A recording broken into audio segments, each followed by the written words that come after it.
everyone, welcome to Aspirants Adda. Let's start today's editorial analysis. आज हम ये 3 article discuss करने वाले हैं. फर्स्ट है incorporating limits, second weathering storms and third है 9 pin bowling aimed at free speech privacy. तो चलिए शुरू करते हैं पहले आर्टिकल से, जो कि है इनकॉर्पोरेटिंग लिमिट्स. तो यहाँ हम देखते हैं फ्री स्पीच क्या है. तो कोई ऐसा एक्सप्रेशन यानी कोई इंसान ख़ुद को एक्सप्रेस करता है और वो अपनी बातों में किसी के अगेंस्ट डिस्क्रिमिनेशन नहीं करता है, ना ही नफ़रत फैलाता है किसी भी पर्सन या ग्रुप के against on the basis of race, gender, caste, religion, religious beliefs, sexual orientation, nationality and immigration status. अगर इनके अगेंस्ट, इन चीज़ों के बेसिस पर किसी भी पर्सन या ग्रुप के अगेंस्ट अगर आप डिस्क्रिमिनेट नहीं कर रहे हैं और उनके खिलाफ नफ़रत नहीं फैला रहे हैं तो आपके एक्सप्रेशन को फ्री स्पीच माना जाएगा. तो फ़िलहाल यूनियन होम मिनिस्ट्री ने एक कमेटी का गठन किया है जो रिकमेंड करने वाली है, जो हमारे फ़िलहाल के जो क्रिमिनल लॉज हैं उसमें चेंजेस रिकमेंड करेगी. और ये चेंजेस के रिक्वायरमेंट काफ़ी समय से फील की जा रही थी, क्योंकि हमारे जो क्रिमिनल लॉज हैं जैसे कि IPC, NCRPC, ये कॉलोनियल इरा के लॉज हैं और उनमें चेंज करना आज की सिचुएशन के अकॉर्डिंग, आज के कंटेक्स्ट के अकॉर्डिंग काफ़ी ज़रूरी था. तो ऐसे में एक कमेटी का गठन किया गया है जो इन लॉज में चेंजेस को रिकमेंड करेगी. और इस रिकमेंडेशन के टाइम ये जो फ्री स्पीच है या जो हेट स्पीच है उसके लिए एक सेपरेट ऑफेंस बनाया जाएगा. कि मतलब पहले तो डिफ़ाइन किया जाएगा कि ये हेट स्पीच क्या है और उसके अगेंस्ट क्या क्या ऑफेंसेस, मतलब इसको किस कैटेगरी में रखा जाएगा, क्या क्या इनके में प्रावधान होंगे, किसको हम हेट स्पीच मान सकते हैं, और अगर किसी ने हेट स्पीच फैलाने की कोशिश की है तो उसके अगेंस्ट क्या क्या किया जा सकता है. तो ये चीज़ें बनाई जाएंगी यहाँ पे. पर फ़िलहाल ये जो कमेटी है या जो पैनल है वो जो हमारे लॉ कमीशन की रिकमेंडेशन है, और 2016 में एक कमेटी बनाई गई थी जिसको TK विश्वनाथन हेड कर रहे थे. तो इनकी जो रिकमेंडेशंस हैं फ़िलहाल ये जो अभी पैनल बनाया गया है वो इन दोनों के रिकमेंडेशंस को स्टडी कर रहा है, उनको एग्जामिन कर रहा है. और उसके बाद ये कहा जा रहा है कि इसमें 2 प्रोविजंस को ऐड किए जाएंगे, section 153C and 505A of IPC. अब देखते हैं ये है क्या. सेक्शन 153C क्या है? Target speech that gravely threatens any person or group with intention to cause fear और alarm or incite violence towards them. यानी ये ऐसी स्पीच को टारगेट करता है जो कि किसी पर्सन या ग्रुप के अगेंस्ट डर फैलाने की कोशिश करते हैं या उनके अगेंस्ट वायलेंस फैलाने की कोशिश करते हैं, और इसके तहत 2 साल की जेल टर्म और फाइन हो सकता है. तो ये है 153C में, यानी कि कोई भी ऐसी स्पीच जो किसी एक पर्सन को या ग्रुप ऑफ पर्सन्स को थ्रेटन करने की कोशिश करता है, उनमें डर फैलाने की कोशिश करते हैं या वायलेंस को इंसाइट करते हैं. अब हम देखते हैं दूसरा आर्टिकल जो कि है 505A. This proposes to punish speech और राइटिंग. यहाँ पे देखिए स्पीच और राइटिंग दोनों है. दैट कॉजेज फियर और अलार्म अमंग अ ग्रुप और provokes violence against it on grounds of race, religion, gender, sexual orientation, place of birth और डिसेबिलिटी. यानी इन ग्राउंड्स पे अगर किसी के अगेंस्ट कुछ लिखा जा रहा है या बोला जा रहा है, उनमें डर फैलाने की कोशिश की जा रही है या इन ग्रुप्स के अगेंस्ट वायलेंस फैलाने की कोशिश की जा रही है, तो इसको रखा जाएगा सेक्शन 505A ऑफ IPC में. पर फ़िलहाल जो कमेटी बनाई गई है यूनियन होम मिनिस्ट्री के द्वारा, इसको क्रिटिसाइज़ भी किया गया है कई फ्रंट्स पे. तो उसका रीज़न क्या है कि ये जो कमेटी बनाई गई है, ऐसा माना जाता है कि बहुत जल्दबाजी में बनाई गई है और फ़िलहाल पैंडेमिक का टाइम है, तो इसके पास एडिक्वेट एंड वाइड कंसल्टेशन कहाँ से किया जाएगा, कैसे किया गया, ये कमेटी कैसे गठन की गई और फिर ये किन बेसिस पे अपने रिकमेंडेशन देगी. तो इन पे कुछ ना कुछ इनका क्रिटिसिज्म जारी है कि ये कैसे किया जा रहा है. और ये भी कहा जा रहा है कि इस कमेटी के द्वारा जो भी अब लॉज रिकमेंड किए जाएंगे उनको माइन्यूटली डिफ़ाइन करना, हर एक चीज़ को, जैसे कि फ्री स्पीच है, हेट स्पीच है या दूसरे ऑफेंसेस अगर हैं कोई भी, तो उनको माइन्यूटली डिफ़ाइन करना कि इनके अंदर क्या क्या चीज़ें आती हैं, किसको आप हेट स्पीच कहेंगे, किसको आप नहीं कहेंगे, वो माइन्यूटली डिफ़ाइन करना बहुत ज़रूरी है. क्योंकि वेग रूल्स जब आप बनाते हैं तो वो प्रॉब्लम ही क्रिएट करते हैं पर्सनस के लिए भी और सोसाइटी के लिए भी एंड अथॉरिटी के लिए भी। तो ऐसे में हम देखेंगे कि एक सेक्शन था under IT act, information technology act के अंदर एक सेक्शन था 66A, उसको सुप्रीम कोर्ट ने स्ट्रक डाउन कर दिया था क्योंकि इनमें कुछ ऐसी टर्म्स थी जिनको डिफ़ाइन नहीं किया गया था और उनके अगेंस्ट अरेस्ट वारंट इशू किया। मतलब कोई इंसान कुछ मान लो पब्लिश कर रहा है, फेसबुक पे उसने कोई पोस्ट कर दिया और इस तरीके से उनके अगेंस्ट एक्शन लिया जा सकता था, पर ये जो एक्शन जिन चीज़ के अगेंस्ट लिया जा रहा है, यानी जिन ऑफेंसेस के अगेंस्ट इन यहाँ पे एक्शन लेने की बात की गई थी, उन ऑफेंसेस को डिफ़ाइन ही नहीं किया गया था। तो ऐसे में किसी भी कोई भी इंसान कुछ पोस्ट कर रहा है तो उसे पता ही नहीं कि वो वहाँ पे कुछ ऐसा कर रहा है जो उसे नहीं किया जाना चाहिए। तो अनटिल एंड अनलेस अगर किसी चीज़ को आप प्रॉपर्ली डिफ़ाइन नहीं करेंगे तो उसका इम्प्लीमेंटेशन बहुत गलत तरीके से हो सकता है और इसको किसी भी पर्सन के राइट का हनन करने के लिए भी इन प्रोविजंस को यूज़ किया जा सकता है। और क्योंकि ये वेग थे टर्म्स, ये डिफ़ाइन नहीं थे प्रॉपर्ली, इसीलिए सुप्रीम कोर्ट ने इसको स्ट्रक डाउन कर दिया था। तो ऐसे में राइटर का कहना ये है कि फ़िलहाल जो एक कमेटी का गठन किया गया है और अपने वो जो भी रिकमेंडेशन देंगे उनमें ज़रूरी है कि वो सभी टर्म्स को अच्छे से एक्सप्लेन करें, डिफ़ाइन करें, जिससे कि उनमें वेगनेस की कोई चांस ना रहे और जिससे हमें एज अ सोसाइटी सिटीजन के तौर पर या फिर जो अथॉरिटी हैं उनमें किसी भी तरह की प्रॉब्लम्स ना हो कि इसको कहाँ पे रखा जा सकता है, इनको किस तरीके से डील किया जा सकता है। अगर हर एक चीज़ डिफ़ाइन होगी तो आप क्या ऑफेंस कर रहे हैं, उनके अगेंस्ट क्या प्रोविजंस हैं, वो सारी क्लियरली मेंशन होंगी इन लॉज में, तो इनका इम्प्लीमेंटेशन भी बहुत अच्छे से हो पाएगा। और सेकेंडली किसी भी पर्सन के राइट का हनन यहाँ पे नहीं हो पाएगा जस्ट बिकॉज कि किसी चीज़ को अच्छे से डिफ़ाइन नहीं किया गया है। तो ये पूरा आर्टिकल था। हम बढ़ते हैं अब अपने अगले आर्टिकल की तरफ जो कि है वेदरिंग स्टॉर्म। तो इस आर्टिकल में ऐसा ज़्यादा कुछ बताया नहीं हुआ है important exam point of view से। यहाँ पे हम जानते हैं कि यास साइक्लोन है जो कि बे ऑफ बंगाल में फॉर्म हुआ है और ओडिशा पे इसका लैंडफॉल हुआ है और ओडिशा में, झारखंड में और वेस्ट बंगाल में इसके इफ़ेक्ट्स देखे गए हैं।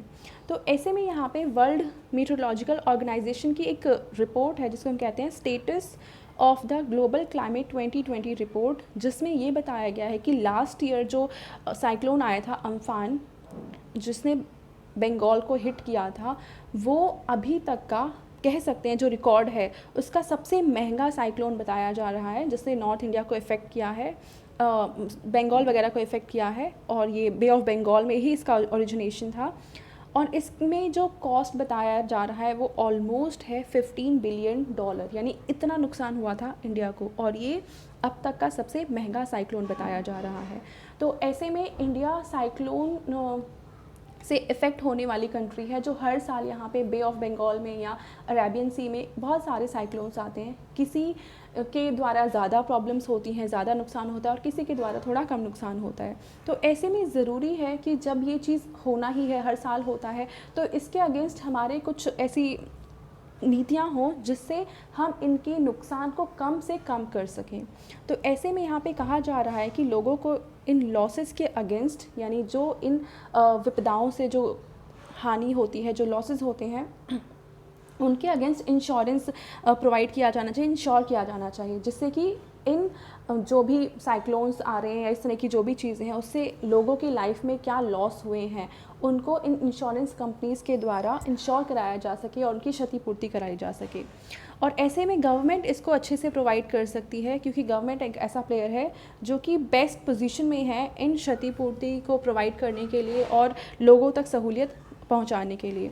और साथ ही साथ जब साइक्लोन वगैरह आने के बाद जो भी प्रॉब्लम्स मतलब क्रिएट हो रही हैं, जो भी वहाँ पे डिज़ास्टर हो रहा है, फिर हम क्या करते हैं, वापस से लाइफ शुरू करते हैं, जो नुकसान हुआ है हम उसको बनाने की कोशिश करते हैं। यहाँ पे ज़रूरी ये है कि कोस्टल एरियाज़ में इस तरीके के इंफ्रास्ट्रक्चर बनाए जाएं, बिल्डिंग्स का स्ट्रक्चर ऐसा हो और वहाँ पे ऐसी फैसिलिटीज़ प्रोवाइड की जाएं जो कि इन साइक्लोन्स के इफ़ेक्ट को कम से कम कर सकें। और हमारे पास ऐसे टेक्नोलॉजिकल इनोवेशंस हैं जिसके द्वारा हम ये चीज़ कर सकते हैं। तो ये ओवरऑल इस आर्टिकल में समरी बताई गई है।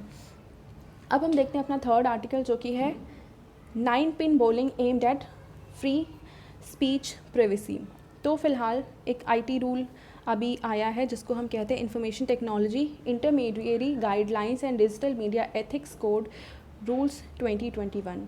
तो यहाँ पे ये जो रूल्स आए हैं, जो गाइडलाइंस जारी किए गए हैं गवर्नमेंट के द्वारा, इनमें कुछ अच्छे प्रोविजंस भी हैं, जैसे कि removal of non consensual intimate pictures with in 24 hours, यानी कोई ऐसी पिक्चर अगर इन प्लेटफॉर्म से पोस्ट की गई है जो कि नॉन कंसेंशुअल एंड इंटीमेट है, तो उनको रिपोर्टिंग के बाद 24 आवर्स के अंदर रिमूव करना होगा इन प्लेटफॉर्म्स को। सेकंड है पब्लिकेशन ऑफ कंप्लाइंस रिपोर्ट, कि इन्होंने क्या क्या, जैसे इनके पास कोई ऑर्डर गया कि इस तरह की चीज़ें गलत है, इसको हटाना है, तो ये अपना काम करने के बाद कंप्लाइंस रिपोर्ट भी भेजेंगे अथॉरिटी के पास कि हाँ ये काम कर दिया गया है। देन है setting up of dispute resolution mechanism and adding a label to information for users to know whether content is advertised, owned, sponsored और exclusively controlled। तो ऐसे बहुत सारे हम न्यूज़ व्हाट्सएप पे, सोशल मीडिया साइट्स पे, फेसबुक पे पढ़ते हैं। तो अब यहाँ पे इन्हें बताना होगा कि इन्फॉर्मेशन का मतलब लेबल करना होगा कि ये कोई एडवर्टाइज़ कर रहा है या ये किसी के पर्सनल व्यूज़ हैं, किसी ने स्पॉन्सर किया है। तो इस तरीके से अगर हमें इन्फॉर्मेशन पता चलेगी, जैसे मान लो कि कोई एक पार्टी है जो अपनी पार्टी के पक्ष में कुछ बातें कहना चाह रही है, तो वो अपनी पार्टी की तारीफ़ें ही करेगी वहाँ पे। तो अगर हमें पता होगा कि जो तारीफ़ें हैं वो सारी इसी पार्टी की तरफ से आई हैं, तो कहीं ना कहीं हम पता कर सकते हैं कि ये सोर्स क्या है और इसके रिज़ल्ट क्या होने हैं। इन जनरल अगर हम कुछ भी रिसीव करते हैं इन्फॉर्मेशन, तो हम उनका सोर्स ना जानते हुए हम सभी बातों पे यकीन कर लेते हैं। लेकिन अगर हमें पता होगा कि ये चीज़ एडवर्टाइजमेंट है या ये किसी के द्वारा स्पॉन्सर किया गया है, तो हम समझ सकते हैं कि वो किस वे में किया जा रहा है, वो इन्फॉर्मेशन हमें किस लिए दी जा रही है। तो ये अच्छा स्टेप बताया जा रहा है राइटर के द्वारा। अब यहाँ पे प्रॉब्लम ये है कि ये जो रूल्स फ्रेम किए गए हैं, उन्हें फ्रेम करने के पीछे जो डिपार्टमेंट है वो है ministry of electronics and information technology. पर as per second schedule of business rules 1961, जो ministry of electronics and information technology है, इसके पास ये रूल्स फॉर्मेशन करने की पावर ही नहीं है। और ये पावर है किसके पास? Ministry of information and broadcasting. तो ऐसे में ये इसको भी गलत बताया जा रहा है कि अगर ये power ministry of information and broadcasting के पास है, तो फिर इसको ministry of electronics and information technology कैसे रूल बना सकती है। साथ ही साथ यहाँ पे कुछ और भी चीज़ें हैं जो प्रॉब्लमैटिक हैं, जैसे कि an intermediary is suppose to take down content within 36 hours from receiving upon receiving orders from the government. जैसे मान लो फेसबुक पे एक पोस्ट किया गया, ठीक है। अब इसको गवर्नमेंट को लगा कि ये पोस्ट प्रॉब्लमैटिक है, इसको रिमूव किया जाना चाहिए, तो ये फेसबुक को ऑर्डर देंगे कि आप इस कंटेंट को इस प्लेटफॉर्म से रिमूव करिए। अब इनको 36 आवर्स के अंदर उस कंटेंट को रिमूव भी करना होगा। बेशक से वो कंटेंट कैसा था कैसा नहीं था, मतलब वो उस प्लेटफॉर्म पे होना चाहिए या नहीं होना चाहिए, इसको डिसाइड अब गवर्नमेंट करेगी। इसका मतलब गवर्नमेंट के पास ये पावर है कि वो क्या लोगों तक पहुंचाना चाहती है और क्या लोगों तक नहीं पहुंचाना चाहती है। तो ऐसे में किसी भी डेमोक्रेसी में इस तरह की चीज़ रखना कि गवर्नमेंट डिसाइड करे कि लोगों तक क्या इन्फॉर्मेशन पहुँचे, किसी प्लेटफॉर्म पर क्या इन्फॉर्मेशन होनी चाहिए क्या नहीं होनी चाहिए, तो ये कहीं ना कहीं डेमोक्रेसी के लिए खतरा है और किसी भी डेमोक्रेटिक कंट्री में इस तरह के प्रोविजन नहीं होने चाहिए। फिर इसके आगे हम देखते हैं कि इसमें एक क्लॉज और है जो कि कहता है, जिसको हम कह सकते हैं ट्रेसिबिलिटी क्लॉज। इसमें ये कहा गया है, जैसे मान लो व्हाट्सएप के थ्रू कोई इन्फॉर्मेशन भेजी जा रही है, फॉरवर्ड की जा रही है, तो गवर्नमेंट का कहना ये है कि व्हाट्सएप रिस्पॉन्सिबल होना चाहिए इसके लिए कि वो ट्रेस करे उस पर्सन को जो कि उस मैसेज का ओरिजिनेटर है। पर क्योंकि वहाँ पे हम जानते हैं व्हाट्सएप पे एंड टू एंड इंस्क्रिप्शन होता है, तो कोई भी थर्ड पार्टी हमारे मैसेजेस को एक्सेस कर ही नहीं सकती है। मान लो मैं अपने फ्रेंड को कोई मैसेज करती हूँ, तो उस मैसेज का एक्सेस या तो मैं देख सकती हूँ या तो वो पर्सन जिसको मैंने वो मैसेज किया है वो देख सकता है। कोई थर्ड पार्टी बीच में आके उस मैसेज को एक्सेस नहीं कर सकती है। पर गवर्नमेंट जो यहाँ पे कह रही है काम करने को, वो ये है कि कोई थर्ड पार्टी एक्सेस कर पाए और देख पाए कि उस मैसेज का ओरिजिनेटर कौन है। तो ये प्रिवेसी के अगेंस्ट है, मतलब ये जो राइट टू प्रिवेसी है, जो हर एक इंसान का अधिकार है, उसको कम करता है। अब यहाँ पे एक क्लॉज और है फेक न्यूज़ के बारे में। अब यहाँ पे अगर आपको फेक न्यूज़ एलिमिनेट करना है किसी भी प्लेटफॉर्म पे, तो एक अच्छा स्टेप है, क्योंकि फेक न्यूज़ से बहुत सारी प्रॉब्लम्स होती हैं। पर प्रॉब्लम यहाँ पे ये है जो तरीका है इनका एलिमिनेशन का फेक न्यूज़ का। कि अगर आपको फेक न्यूज़ एलिमिनेट करना है तो आपको उसे डिफ़ाइन करना होगा कि फ़ेक न्यूज़ क्या है, किसको आप फेक न्यूज़ कहेंगे और किसको आप फेक न्यूज़ नहीं कहेंगे। पर इन्होंने इसको डिफ़ाइन नहीं किया हुआ है, बल्कि इन्होंने कहा कि जो अथॉरिटी है वो डिसाइड करेगी क्या फ़ेक न्यूज़ है, क्या फ़ेक न्यूज़ नहीं है। यानी अगर अथॉरिटी कहती है कि ये फ़ेक न्यूज़ है, ये गलत इन्फॉर्मेशन, इसको प्लेटफॉर्म से हटाओ, तो प्लेटफॉर्म से हटाना पड़ेगा।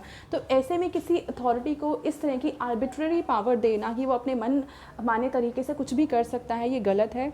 किसी भी डेमोक्रेसी में ये चीज़ नहीं होनी चाहिए, क्योंकि फ़ेक न्यूज़ कोई एक अथॉरिटी कैसे डिसाइड कर सकती है। आप एक प्रॉपर लॉ बनाइए। जब हमारी कंट्री में प्रॉपर नियम कानून है प्रेसिडेंट के फंक्शन करने के लिए, प्राइम मिनिस्टर के फंक्शन करने के लिए, चीफ जस्टिस ऑफ इंडिया है, वो एक रूल एंड रेगुलेशन के दायरे में काम करता है, तो किसी अथॉरिटी को ऐसे आर्बिट्ररी पावर कैसे दी जा सकती है कि वो खुद से डिसाइड करे कि कोई चीज़ सही है या गलत है, कोई फेक न्यूज़ है या नहीं है। तो इनको भी किसी डेफिनेशन के अंदर रखना चाहिए कि हाँ, ये प्रोविज़न जो है ये फ़ेक न्यूज़ के अंदर आएंगे और ये चीज़ें फ़ेक न्यूज़ के अंदर नहीं आएंगी, जिससे कि कोई अपना आर्बिट्ररी तरीके से पावर का यूज़ ना करे और गलत तरीके से इसका यूज़ ना कर सके। चेक एंड बैलेंसेस होने चाहिए हर किसी की पावर पे। तो यहाँ पे राइटर का कहना ये है कि democracy stands undermined in direct proportion to every attack made on the citizens right. किसी भी नागरिक के अधिकारों पे अगर किसी भी तरीके का अटैक होता है तो वो डायरेक्टली उस कंट्री के डेमोक्रेसी का हनन है और उस डेमोक्रेसी को कम करने की ये कोशिश मानी जाती है। और किसी भी डेमोक्रेसी के लिए हेल्दी साइन नहीं है, ये अच्छा तरीका नहीं है और ऐसा नहीं किया जाना चाहिए। तो ये 3 आर्टिकल थे जो आज के न्यूज़पेपर में इंपॉर्टेंट थे और हमने डिस्कस किए हैं। आई होप आपको ये अच्छे से समझ में आए होंगे। Thank you for watching this video. और अगर आपको ये वीडियो अच्छी लगी है तो इसको लाइक करें, शेयर करें एंड सब्सक्राइब करें। Thank you.